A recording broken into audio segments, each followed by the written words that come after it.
Bonjour et bienvenue dans Maman et moi. Je suis Ludivine Tourlonia, autrice et créatrice de ce podcast dans lequel vous entendrez des récits sincères, puissants, parfois fragiles, mais toujours vrais.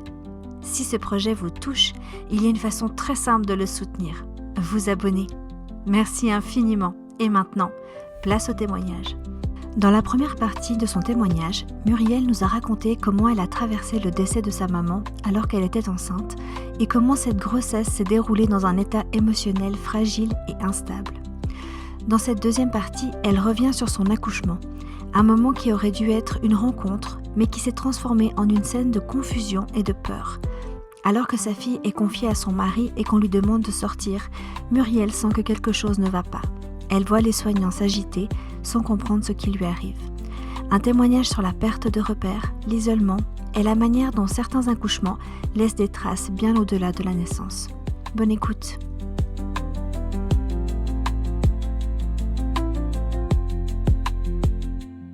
Et là, en fait, je vois tout le monde dans un état de panique. Je voyais du sang partout, sur leur blouse. Je comprenais rien ce qui m'arrivait. Puis il y avait 2 anesthésistes de chaque côté qui paniquaient par rapport à ma tension. Puis moi, je commençais à avoir des petites lumières. Je me disais, en fait, et dans ma tête, c'était si tu fermes les yeux, tu meurs. Donc, je gardais les yeux ouverts. Ça a été traumatique. Ouais, c'est violent. Ouais. Et en fait, tu étais en train de faire une hémorragie. Oui. Ils t'ont après emmené au bloc ou quelque chose? Non, pas du tout. En fait, ils m'ont fait une anesthésie comme une césarienne. Donc, elles ont été avec les mains, en fait, tout chercher. Puis, c'est le placenta, en fait, qui s'est décollé. Puis, il y avait plein de petits bouts éparpillés. Donc, puis elle se criait dessus. Non, laisse-moi faire. Ça a été c'était très compliqué. Ouais.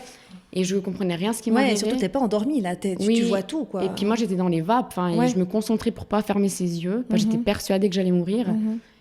Et du moment, en fait, que tout est rentré dans l'ordre, la chef gynéco est venue me dire qu'elle était désolée, en fait, parce que sur le moment, ils n'ont pas le temps d'expliquer. En fait, ils doivent agir très vite. Parce qu'elle m'a dit, en fait, c'est pas l'hémorragie en elle-même qui tue, mais c'est le temps qu'ils mettent à résoudre l'hémorragie. Donc, ils m'ont expliqué que j'ai perdu énormément de sang. Donc, j'avais fait une hémorragie. Et puis, mon mari, il était perdu aussi à côté parce qu'il m'a dit, mais je comprenais rien ce qui arrivait, quoi. Ouais, ça a été très compliqué, ça. Est-ce que tu penses, je reviens un petit peu en arrière, est-ce que tu penses que l'état émotionnel que tu as eu donc sur cette fin de grossesse a eu un impact sur le lien que tu as pu créer avec ton bébé? Alors, moi, je pense que oui. Parce que, comme j'ai dit avant, j'arrivais pas à jongler, en fait, entre tout ce qui m'arrivait, les émotions différentes. Ça a été très compliqué. J'étais tellement focalisée, en fait, sur le décès de ma maman que des fois, j'oubliais que j'étais enceinte. C'est comme pendant la grossesse de mon premier, je me prenais souvent en photo. Là, j'ai très peu de photos de moi enceinte. Après, on a quand même fait un shooting photo. Mais en regardant les photos, je vois que oui, je souris pour la photo, mais que mon regard, il est éteint. Même à l'hôpital, par après, j'ai fait les mêmes photos qu'avec mon premier, où je l'ai sur moi, je fais des photos, mais on voit que je suis pas heureuse. Donc ça a été, par après, ça a été très compliqué. Ok. Et donc, après cet accouchement traumatique, comment est-ce que tu as vécu les premiers jours post-accouchement avec ton corps, avec ton bébé? Alors, avec mon corps, bien. Physiquement, je me suis remise beaucoup plus vite que pour mon premier accouchement. Parce que pour mon premier, j'avais eu l'épisiotomie. Là, j'avais pas eu de déchirure, rien. Donc, physiquement, bien. Mais c'était émotionnellement, en fait. Parce que déjà... à l'hôpital, moi, je suis restée 1 semaine avec ma fille parce qu'elle a eu la jaunisse. Elle a eu longtemps, donc elle a été beaucoup sous les lampes. Après, elle a dû aller en néonate. Elle a eu des examens beaucoup plus poussés parce qu'ils m'ont expliqué qu'un bébé à terme qui naît à moins de 2,5 kg, c'est un trop petit bébé. Donc, elle a les mêmes examens que les petits prémas. Et puis, donc, j'étais pas souvent avec elle. Donc, on était beaucoup séparés. Mais à l'hôpital, on était très chouchoutés par les sages-femmes qui connaissaient mon histoire. Donc, que ce soit ma fille ou moi, on était très, très chouchoutés. Donc, j'étais bien. Et j'en déduis que c'est le retour à la maison qui a été plus compliqué. Ça a été très compliqué. Ça, c'était un gros choc parce que, en fait, déjà, le congé paternité, c'est 2 semaines. Donc, moi, je suis restée 1 semaine à l'hôpital. Donc, il restait plus qu'une semaine à mon mari. Okay. Puis, quand je suis rentrée à la maison, je dormais énormément parce que j'étais très, très fatiguée. Enfin, j'avais aussi une injection de fer suite à l'hémorragie. Donc, j'étais très fatiguée. Et puis après, il y avait aussi les rendez-vous avec la sage-femme à la maison. Donc, c'est vrai que j'avais pas beaucoup de temps avec mon mari. Et pour moi, en fait, le retour à la maison, en fait, je comprenais pas ce qui m'arrivait. J'étais complètement paumée. Et puis d'ailleurs, j'entendais pas la nuit, en fait, ma fille. Parce que pour moi, j'avais pas de bébé. Donc, c'est mon mari qui se réveillait. Ouais, les premiers temps, je l'entendais pas du tout. Et puis, après, mon mari, il a dû retourner au travail. Donc là, je me sentis très seule. Mais je m'occupais de ma fille, mais comme un robot, en fait, machinalement. Je savais que je vais m'occuper d'elle, mais j'avais pas de lien affectif. Et ça, j'ai énormément culpabilisé. Je me disais, mais en fait, t'es pas normale. Parce qu'on entend tout le temps, c'est le plus beau jour de ta vie, c'est l'amour inconditionnel. Et pour mon premier, oui, c'était ça, mais pas pour ma deuxième. Donc je me disais, mais en fait, t'es pas une bonne mère. Donc ça a été beaucoup de remise en question. Est-ce que tu as eu le sentiment qu'on t'a laissée seule quand tu es rentrée à la maison? Alors oui, parce que déjà, à l'hôpital, de nouveau, ils m'ont pas proposé de l'aide. Et d'ailleurs, maintenant, ça a changé parce que quand j'ai accouché de mon troisième en 2024, il y a une dame qui passe en chambre pour demander si on a besoin de parler de l'accouchement. Et j'avais dit, pour ma deuxième, ça aurait été bien. Aidé, quoi. Ouais, là, de nouveau, j'ai pas eu de proposition d'accompagnement côté professionnel. Et à la maison aussi, j'étais seule. Mais c'est aussi, je pense, les gens ne voyaient que l'apparence. Par exemple, la maison, elle était peut-être en chenille, mais dès que je savais que quelqu'un devait venir, en fait, je rangeais vite. Et c'est encore maintenant, des fois, on me dit, oui, mais bon, à chaque fois que je viens chez toi, c'est rangé, c'est propre. Donc, t'as pas besoin d'aide. Voilà, mais en fait, oui, je range avant que les gens arrivent. Mais c'est pas tous les jours comme ça. Après, c'est aussi moi, quand j'en parle, je parle jamais dans les détails. Donc, je raconte un peu ce que j'ai envie, puis les gens, je pense qu'ils minimisent un peu la chose, mais c'est par rapport à ce que moi, je raconte. Je vois. Et tu penses que si on t'avait proposé de l'aide à ce moment-là, tu l'aurais accepté? Ah oui, je pense que oui. Oui. Parce que pour mon premier, c'était... ma maman, elle m'aidait beaucoup. Elle venait à la maison, elle me faisait le ménage, elle me faisait à manger. J'avais beaucoup le temps de me reposer. J'avais vraiment cet accompagnement. Cette aide, oui. Puis alors que pour ma deuxième, c'était... les gens venaient pour voir le bébé. Mais moi, personne ne me demandait comment moi j'allais, comment j'avais vécu la chose. Puis j'osais aussi pas dire que j'avais pas de lien avec ma fille. Parce que pour moi, c'était trop la honte. Est-ce que tu penses que tu l'as pas entendu, la demande, que c'est possible qu'on te l'ait proposé, mais que dans l'état émotionnel où tu te trouvais, tu ne l'as pas entendu? Alors peut-être que oui aussi. Qu'est-ce qui t'a le plus marqué encore aujourd'hui sur cet épisode, sur cette naissance, sur ce qui s'est passé? Alors ce qui m'a le plus marqué, c'est que en fait, je me rappelais que des mauvaises choses en fait qui est arrivé pendant la grossesse et l'accouchement. Pendant longtemps après, tu veux dire? J'arrivais pas à me rappeler en fait de détails où on a pu peut-être rigoler ou en fait c'était que le négatif. Et je pense c'est quand après je me suis fait aider, quand ma fille a eu 10 mois, c'est là qu'on a commencé vraiment à créer un lien. Et maintenant on est hyper fusionnelles toutes les deux. On regardait une série avec mon mari, puis il y avait un accouchement. Et le mari m'a coupé le cordon, puis bêtement je regarde mon mari, j'ai dit mais en fait toi t'as pu couper le cordon à Inès? Puis il me dit oui. Et en fait, je me dis, mais je me rappelle pas. Et alors que pour mon premier, je me rappelle de tout, des sensations, de l'odeur, de tout. Et elle, ces choses-là, je me rappelais pas. Et j'ai dit, mais en fait, ce que j'ai vécu, c'est un traumatisme. Et c'est là, en fait, que j'ai compris que je vais me faire aider. Donc là, j'ai pris les devants et puis j'ai contacté, en fait, une coach en deuil. D'abord. Donc j'ai été, puis j'ai expliqué aussi l'épisode avec ma maman où j'étais persuadée qu'elle n'était pas décédée. Et là, elle m'a dit, mais en fait, est-ce que tu as pu lui dire au revoir? Donc, en fait, j'ai dit, non, parce qu'elle était dans le coma. Et le mercredi matin, elle s'est réveillée. Donc, avec mes frères, on lui a dit, demain. Et la nuit, en fait, elle est décédée. Donc, elle m'a dit, écris une lettre. Elle m'a donné des astuces. Et depuis ce moment-là, en fait, ça a été... j'ai pu me sentir libérée. J'ai accepté son décès. Et c'est là, en fait, que tout a commencé, quoi. C'est qu'une fois que tu as pu faire le deuil de ta maman que tu as pu...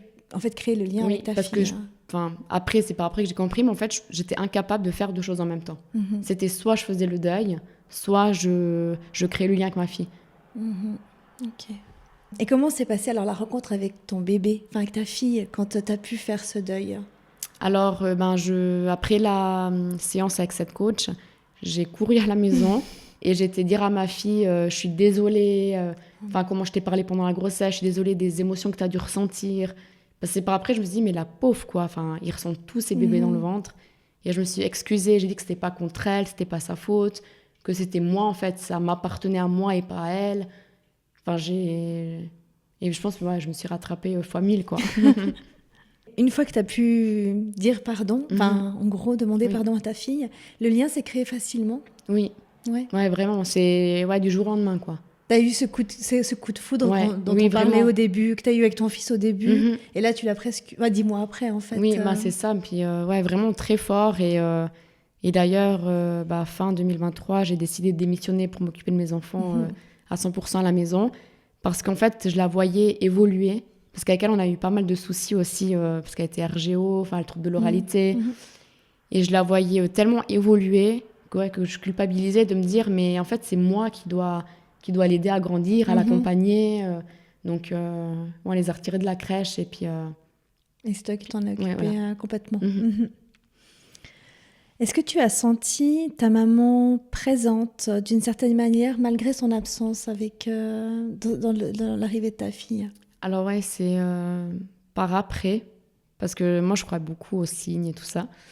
Et je me disais, mais en fait c'est elle qui m'a sauvée, c'est elle qui a aidé ma fille, parce que pendant la provocation, la sage-femme venait vérifier. Puis à chaque fois, elle disait, mais cette petite a un cœur de sportive. Parce qu'elle disait, c'est la première fois qu'on voit un petit bébé où le cœur, en fait, il est tout le temps stable. Ouais. Donc, je me disais, mais en fait, c'est ma maman qui a aidé, quoi. Pour moi, c'était... C'est clair. Ouais. Et d'ailleurs, on a donné le deuxième prénom. C'est ma maman. Ouais. Avec le recul, comment tu vois cette période aujourd'hui? Alors, je me dis que ça m'a beaucoup apporté, même si c'est horrible ce que j'ai vécu, mais... ça m'a beaucoup apporté aussi de positif. J'ai compris que j'avais un caractère assez fort, que je suis capable de remonter la pente, et puis que je suis fière de moi. Puis ça a été très dur à le dire pendant longtemps, mais que je suis capable, et voilà. Et avec ton troisième, ça s'est passé totalement différemment. Totalement différemment. Oui, parce que je voulais 3 enfants, mais après cet accouchement, j'ai dit à mon mari, en fait, j'en veux plus, parce que pour moi, j'étais sûre que si j'accouche encore une fois, j'allais mourir. Cette fois, c'était sûr. Et puis, pendant l'été, on parlait, puis il m'a dit, j'appelle l'urologue, je fais la vasectomie. Donc, il a appelé l'urologue, mais il n'a jamais répondu. Et là, j'ai eu le déclic, et j'ai dit, mais en fait, non, je ne peux pas renoncer à ce troisième. Donc, on a longtemps discuté, et quand on s'est dit, OK, mais en fait, j'étais déjà enceinte d'1 mois, et je ne savais pas. Et là, j'ai pris les devants. Là, j'ai contacté une doula. Ouais. Donc, pour m'accompagner, en fait, sur mes peurs. J'ai dit à ma gynécologue que je voulais une césarienne programmée pour que ce soit sous contrôle, anticipé. Vraiment, j'ai vraiment pris les devants. Et ils ont accepté? Oui. Par rapport à mon dossier, oui, ils ont accepté tout de suite à l'hôpital, et j'ai profité pour ligaturer les trompes. Donc, c'était un motif de plus. Et ça a été mon meilleur accouchement des 3. C'était vraiment très médicalisé, mais ça a été, une grossesse hyper positive. Pas de problème, j'avais 0 symptômes, j'étais vraiment bien. L'accouchement, ça a été le meilleur accouchement des 3. J'ai créé tout de suite le lien avec mon fils. Bien que ce soit une césarienne, oui. Le lien, c'est tout de suite... Ah oui, parce qu'ils m'ont à l'hôpital aussi, j'ai eu un rendez-vous avec l'anesthésiste avant, avec une gynécologue. Je pouvais faire aussi un projet de naissance. Donc, je voulais pas grand-chose. Mais je voulais juste faire du pot à pot. Avec lui aussi, j'ai voulu allaiter, alors que pour mes 2 premiers, non. D'accord. Donc, j'allaitais 1 mois. Mais j'ai pu faire le pot à pot. Vraiment, ils ont été en douceur, à l'écoute. Ils ont pris le temps. Et là, il y a eu une petite complication, en fait. J'ai eu une hémorragie. Aussi. Mais en fait, ça ne m'a pas fait paniquer parce que je ne les ai pas entendus. Et c'est à la fin de la procédure que la chirurgienne m'a dit, si jamais il y a une petite... hémorragie, mais on a géré, et puis après on fera une prise de sang, pour voir si on doit faire, voilà. Mais je me suis dit, bon, ok, pas de problème. D'accord, c'est fou quand même. Qu'est-ce que cette épreuve t'a appris sur toi et sur la maternité? Alors que en fait, c'est pas toujours comme la société veut nous le faire croire. Que des fois, ça se passe pas comme on le dit et c'est OK. Enfin, c'est pas parce que on n'a pas le lien tout de suite avec son enfant qu'on est une mauvaise maman. Parce que y a aussi les hormones. Enfin, ça chamboule une vie. C'est même pour une autre raison. Enfin, c'est tant qu'on est en accord avec soi-même et puis qu'on en parle. Enfin, c'est OK, quoi. Est-ce que tu vois aujourd'hui des forces que tu soupçonnais pas que tu avais avant? Oui. Ouais, avant, j'avais tendance à être beaucoup... Enfin, je suis très dure avec moi-même, mais avant, j'étais beaucoup plus dure avec moi-même. Beaucoup à me rabaisser, à me dire « mais t'es pas capable ». Et là, en fait, non. Enfin, je me dis « je suis capable de tout ». Et des fois, c'est pas facile, mais j'ai cette force en moi, quoi. Et tu crois en toi maintenant? Oui. Qu'est-ce que tu aimerais dire à une femme enceinte qui vit un deuil pendant sa grossesse? Alors, de bien se faire accompagner, que même si les professionnels ne lui proposent pas d'aide, d'aller chercher de l'aide d'elle-même, quoi. Parce que c'est hyper important et il faut en parler. Parce que moi, j'en parlais pas, donc ça me bouffait de l'intérieur. Si ta maman pouvait entendre cet épisode, qu'est-ce que tu aimerais qu'elle sache? Désolée. Non, mais prends ton temps. Je veux qu'elle sache que je suis fière d'elle, que je pense qu'elle m'a aussi... transmis en fait sa force, parce qu'elle s'est jamais plainte. Elle nous a élevés seuls pendant longtemps avec mes frères, parce que mon papa est décédé quand j'avais 12 ans. D'accord. Et elle s'est jamais plainte, quoi. Donc je pense que j'ai sa force. Ouais. Bon, écoute, je te remercie vraiment beaucoup de ton témoignage qui est très beau, qui me touche beaucoup. Merci. Et je te souhaite tout le meilleur pour la suite. Merci beaucoup. À bientôt.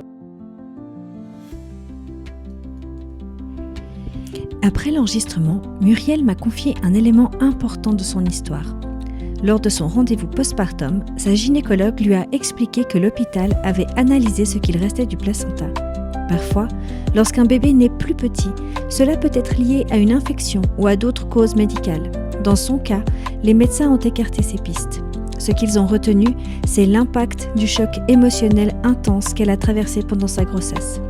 Cette information n'est pas là pour désigner une cause unique ou une responsabilité, mais pour rappeler à quel point le vécu émotionnel d'une femme enceinte peut être puissant et combien il mérite d'être reconnu, accompagné et soutenu. L'histoire de Muriel nous rappelle que le corps et l'esprit ne fonctionnent pas séparément et que parfois ce que l'on traverse laisse des traces invisibles, mais bien réelles. Merci d'avoir écouté Maman et moi. Si ce projet vous touche, n'hésitez pas à le soutenir en vous abonnant. Et si vous souhaitez prolonger ces récits, le livre Maman et moi, à l'origine de ce projet, est également disponible dans toutes les librairies. À bientôt pour un nouvel épisode de Maman et moi.